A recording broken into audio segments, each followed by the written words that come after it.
இன்றைக்கி இந்த வீடியோவில் என்ன பார்க்க போகிறேன்னா, பேக்கிங்க்குன்னு தனியாக ரூம் வச்சு பேக் பண்ணி கொடுக்குற அளவுக்கு என் பிஸ்னஸ் இன்னும் அவ்வளோ ரீச் ஆகலை.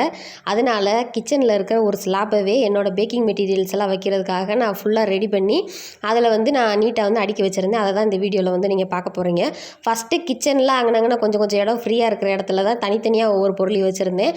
அதுக்கப்புறம் ஒரே ஸ்லாப்பில் வச்சா நமக்கு எடுக்கிறதுக்கு கொஞ்சம் நீட்டாக இருக்குமேன்னு சொல்லி ஒரே ஸ்லாப்பில் நீட்டாக ஆர்கனைஸ் பண்ணி வச்சுட்டேன்.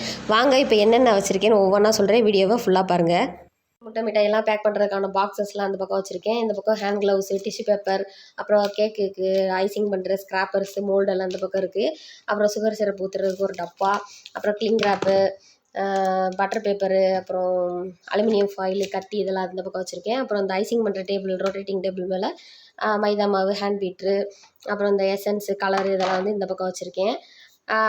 கைக்கு நம்மகிட்ட வீட்டில் இருக்கிற டப்பாவில் தான் நான் எல்லாமே போட்டு நீட்டாக ஸ்டோர் பண்ணி வைக்கிறது. இது பார்த்திங்கன்னா ஒரு ஐஸ்கிரீம் டப்பாவில் ஃபாண்டன்ட்டு, அப்புறம் இந்த டஸ்ட்டெல்லாம் இதில் போட்டு வச்சுருக்கேன். அப்புறம் இது முட்டை மிட்டாய் கொடுக்குற ஸ்பூன்ஸ் நீட்டாக இதில் ஒரு பாக்ஸில் போட்டு வச்சுருக்கேன். இது நேம் கட்டரு, இது நாசில்ஸ் எல்லாம் இதில் போட்டிருக்கேன். அப்புறம் கேக்கு டெக்கரேஷன் பண்ணுறதுக்கான கிளேஸ் இதில் வச்சுருக்கேன்.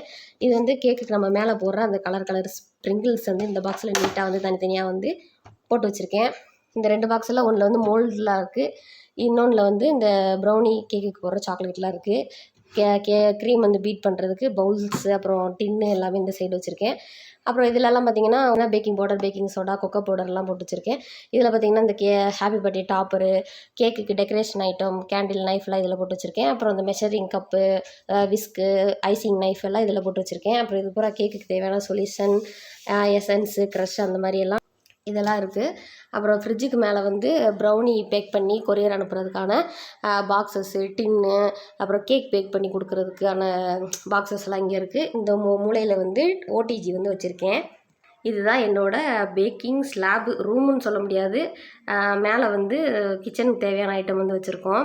ரெண்டுலேயுமே கிச்சனுக்கு தேவையானது தான் இருந்துச்சு. நான் எனக்காக ஒரு ஸ்லாப் காலி பண்ணிவிட்டு மேலே பின்னாடி அடுக்கி வச்சுட்டு இதை நீட்டாக பேக்கிங்க்குன்னு தனியாக ஒதுக்கியாச்சு.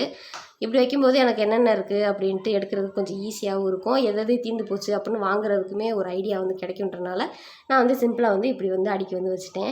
வெறும் 1000 ரூபாயில் ஸ்டார்ட் பண்ணி அதுக்கப்புறம் 25,000 ரூபா மதிப்புள்ள பேக்கிங் பொருள்லாம் நான் எப்படி பேக்கிங்லேருந்தே சம்பாரித்து வாங்கினேன் அப்படின்றத ஒரு லாங் வீடியோவாக போட்டிருக்கேன். கண்டிப்பாக அது இன்ட்ரெஸ்ட்டாக இருக்கும். இந்த வீடியோ பார்த்துட்டு மறக்காமல் அந்த வீடியோவை பார்த்துட்டு லைக் பண்ணி சப்போர்ட் பண்ணுங்கள். வீடியோ பிடிச்சிருந்துச்சுன்னா மறக்காமல் லைக் பண்ணுங்கள், கமெண்ட் பண்ணுங்கள். சப்ஸ்கிரைப் பண்ணாமல் பார்க்குறவங்க மறக்காமல் சப்ஸ்கிரைப் பண்ணிடுங்க. பாய்.